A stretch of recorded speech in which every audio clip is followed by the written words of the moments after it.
है। मैं आपको अपना एक जीता जागता उदाहरण आप लोगों के सबके सामने हूँ कि मेरे बड़े भैया जो खेती करते थे, मैं नौकरी करता था और हमेशा मुझे यही कहते थे कि तुझे खेती का कोई पता नहीं है, मुझे जानकारी है।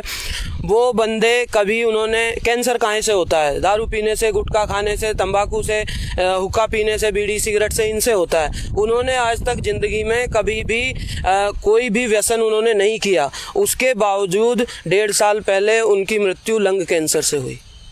मैं उनको लेके गया, परेशान था। जब मैं सफदरजंग हॉस्पिटल के HOD से मिला, मैंने कहा डॉक्टर मुझे ये बता दो इसका कारण क्या है? आप सब ये कहते हो, टीवी में दिखाते हैं गुटखा मत खाओ, तंबाकू मत खाओ, ये हुआ कहाँ से? बोले ये क्या करते थे? मैंने कहा जी खेती करते थे। तो डॉक्टर का जो इम्प्रेशन था ना, वो बिल्कुल मुझे चौंकाने वाला था। उसने कहा ओह।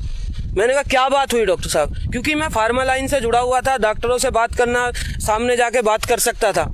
बोले किसान का आज की डेट में लिटरली यही कहा, किसान भाइयों को बुरा लगेगा, मुझे भी लगा था कि इतना बुरा हाल है कि दुकानदार ने जो दे दिया, जो बता दिया, उसको धड़ल्ले से इस्तेमाल करना है, ना ये देखना कि इसमें कंपनी ने क्या किया है। कंपनी ने 60 ml पर एकड़ की डोज बताई है, दुकान वाला उसको 90 बताता है, मालिक जाके अपने मजदूर को 120 बताता है और मजदूर ये सोचता है कि चौधरी साहब नाराज ना हो जाए, सीधा 200 ml डालता है। तो कहाँ की चीज़ कहाँ पहुँच गई भाई, और हमारे खाने में आई। एक और बात, ये जितने भी सिस्टमिक ये आपके इंसेक्टिसाइड यूज़ हो रहे हैं भाई, शरीर में हमारे शरीरों को नहीं पता था। आप देखिए, जब कोई हम छोटे बच्चे को एंटीडोट देते हैं किसी भी वायरस का या किसी बीमारी का, तो क्या करते हैं? उसके शरीर को बताते हैं कि ये एक चीज़ है जो कल को नुकसान कर सकती है, इसलिए इसके लिए हमने इसका एंटीबॉडी बनाया है। तो ये केमिकल हमारी बॉडी में, जैसे डॉक्टर ने मुझे बताया, ये केमिकल हमारी बॉडी में डिपॉजिट होते रहते हैं, कोई सिम्टम नज़र नहीं आता। लेकिन एक दिन जो वो एक पर्टिकुलर उसकी वैल्यू है, बहुत सारों की इकट्ठा होकर जब वो ब्लास्ट कर सकें, दैट टाइम वो ब्लास्ट करते हैं और उस समय हमारे हाथ में कुछ नहीं होता। मैंने लगातार देखा है, जाना है, लोगों से बात करी है, किसानों में। क्योंकि अब मैं ये बताता हूँ कि भैया के साथ होता क्या था। वो बेसिकली बहुत ज़्यादा एक्सपोज्ड रहते थे केमिकल्स के साथ में, कभी भी बहुत ज़्यादा प्रिकॉशन यूज़ नहीं करना और लगातार काम करते रहते थे। तो वो एक कॉकटेल उनके शरीर में इकट्ठा होता रहा और लास्ट में जाके हमने अनफॉर्चुनेटली उनको खो दिया। लेकिन बात ये है कि ठीक है, हमारा आज की डेट में हम फाइनेंशियली देखते हैं कि एक छोटा किसान है, अगर वो प्रोडक्शन नहीं लेगा तो कहाँ जाएगा। मैं ये कहता हूँ, आपके पास जितनी भी खेती है, आप घर में जितना इस्तेमाल करते हो, कम से कम उसे जरूर आप ऑर्गेनिक कर लो। सारा ना करें, कम से कम किसान भाई अपना तो सबसे पहले स्टार्ट करें।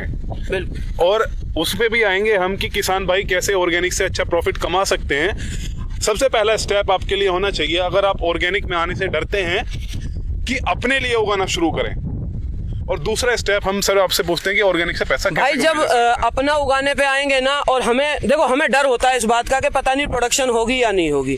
तो जब अपना उगाएंगे और सही तरीके से करेंगे, ऑर्गेनिक भी भाइयों कोई ऐसे नहीं है कि उठाई पटी टेक्निक है, इसको तरीके से करेंगे तो प्रोडक्शन भी आता है। जैसे मैंने आपको बताया, मैंने फर्स्ट एफर्ट में 22 कुंटल मतलब 90-95% का प्रोडक्शन धान में लिया था और वो मेरे साथियों ने भी सपोर्ट किया मुझे। उसका मैंने चावल बनाया और चावल उसका 100-120 रुपये किलो बेचा। तो भाई मैं ये जैसे बताऊं आपको, मैंने जो फर्स्ट टाइम धान उगाया तो उसमें मेरा 22 कुंटल का प्रोडक्शन मिला और वो मैं फेसबुक सोशल मीडिया पे बहुत ज़्यादा एक्टिव था। शहर के लोग से मेरी जान पहचान थी, तो मैंने उन्हें बताना शुरू करा कि देखो आप जो खा रहे हो इसमें आपको ये नहीं पता क्या इसका सोर्स है, कहाँ से आया है, इसमें क्या डाला गया है। मेरा ये है जी, मैंने ऐसे ऐसे किया है इसको, और ये चावल है। और आप बाजार से 80 रुपये किलो चावल, 100 रुपये किलो चावल खरीदते ही हो, तो मेरा 100 रुपये किलो में या 120 रुपये किलो में आप खरीद के देख लो, खा के देख लो।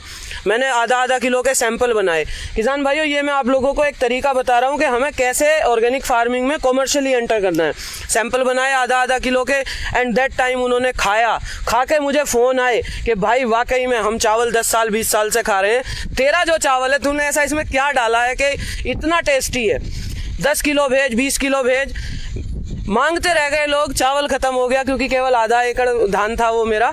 और उसके बाद लगातार मैं हर साल धान उगाता हूँ, लोगों को उपलब्ध कराता हूँ। और आज मैं नितिन काजला बहुत खुशी के साथ, गर्व के साथ ये कहता हूँ कि मेरा जो ये पीछे आप गेहूँ देख रहे हैं, इसके बारे में भी हम चर्चा करेंगे, ये 80% बुक्ड है। क्या इसका रेट मिला है वो भी हम चर्चा पहले से ही आपका बिक चुका है। जिस दिन मैंने पंचगव्य की मालिश करते हुए गेहूं बोते हुए की फोटो लगाई थी, उस समय से मुझे फोन आने शुरू हो गए थे कि भाई 2 कुंटल दे दियो, 1 कुंटल दे दियो, पिछली बार नहीं दिया था, इस साल तो दे दियो। पैसे डाल रहे हैं अकाउंट में, लोगों पैसे डाल डाल के लोग लेके और जाते हैं। जो लोग बाग जिनकी बिक्री नहीं होती है गेहूं की, अभी सरकार ने कम भी कर दिया, 25% मंडी में सिर्फ बिक्री हो सकती है लेवी पर, तो आपका मतलब कि 80% पहले से ही एडवांस बुकिंग हो गया है। सर देखो, मेरा ये मानना है कि सरकार के भरोसे हम नहीं बैठ सकते, सरकार के पास और भी काम हो सकते हैं। ठीक है, किसानी भी जरूरी है, सरकार को सबको बचा के रखना है, लेकिन हम अपने आप क्या एफर्ट कर रहे हैं। आज हमारे गांव में, हर गांव में आप जो भी देख रहे हैं, सबके गांव में एक स्कूल प्राइमरी का और एक बैंक मोस्टली है। हर बैंक में 8 से 10 लोग आते हैं और स्कूल में भी 5-6 टीचर आते हैं। तो 12-14 कस्टमर हमारे पास सबसे पहले हैं, जो शहर के हैं, समझदार हैं, जानते हैं कि क्या ऑर्गेनिक है और क्या इसकी खूबी हो सकती है। सबसे पहले उन्हीं आदमियों को, आप ये नहीं है कि आपको बाहर शहर के ज्यादा दूर भागना पड़ेगा, आप देखिए कि कौन आदमी खरीद सकता है। सबसे पहला कस्टमर हमारा वो है, और हम उनको सैंपल ट्राई कराएं तो वो बहुत अच्छे, वो चाहते हैं कि उन्हें एक शुद्ध मिले, अच्छा मिले और ऑर्गेनिक, क्योंकि टेस्टी भी होता है, तो वो यूज करते हैं। प्लस फिर मैंने इसके बाद क्या किया कि जो जानने वाले थे कि भाई अब देखो आपकी तो पूर्ति हो गई, अब मुझे 4 आदमियों से मिलाओ। तो इस तरह 1 बाय 1 करते करते आज मेरे पास लगभग 100 परिवारों का ग्रुप है जो मेरे खेत का खाद्यान्न खाते हैं, और गुड़ है, शक्कर है, गेहूं है, वो सब चीजें मेरा यूज करते हैं और रेगुलर जाता रहता है उनको। तो सर आप हमें ये बताइए कि जो ये पीछे गेहूं है, ये कितने रेट पे आपका बुक्ड है? भाई जो गेहूं है, गेहूं की मैं 3 तरह की वैरायटीज मोस्टली उगाता हूं। एक तो देसी वैरायटी होती है बंसी हमारा 4000, 4200, 4500 के हिसाब से यूज होता है, मतलब बिकता है। और जो इसके अलावा जैसे PBW 226 हम जिसकी रोटी बहुत अच्छी आती है वो उगाते हैं, तो वो 3500 रुपये में बुकिंग उसकी चालू है। HD 3086 है, उसकी 3200 रुपये में बुकिंग हो रही है। तो ऑलमोस्ट डबल तो हमको मिल जाता है। HD 3086 की कितने में हो रही है आपकी? 3200 में हो रही है, जो 1800 या कुछ के करीब अभी MSP उसका है जी। तो एक कहने का मतलब कि ऑर्गेनिक आप कर रहे हैं, उसे आप ब्रांड कर सकते हैं। आसपास में जो आपके सरकारी कर्मचारी हैं या ऐसा आदमी देखिए जिसे आप बिक्री कर सकते हैं, एक बार वो खाएगा तो दोबारा क्यों नहीं मांगेगा आपसे। तो सर एक चीज़ हमें और बताइए कि आप ऑर्गेनिक कर रहे हैं जी, तो जो दूसरा